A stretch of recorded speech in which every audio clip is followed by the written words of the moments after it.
आंदोलन होत आहे। स्थानिक रहिवाशांकडून प्रशासनाच्या विरोधात ही कारवाई होतीये।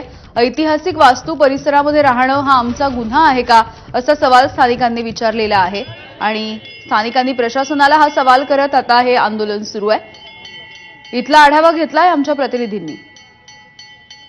या इथं शनिवारवाड्याच्या ज्या परिसरात जो जाचक नियम लावलेला आहे बांधकामाच्या संदर्भात तो शिथिल करावा आणि इथल्या मूळच्या ज्या लोकांना आहेत, मूळ रहिवासी पुण्यातले जे पेशवे काळापासून इथं वसत आलेले आहेत, त्यांना इथं त्यांचे घरं स्वतःची स्वप्नातली घरं बांधावीत, बांधण्यासाठी मदत हवी असा कायदा सरकारने करावा।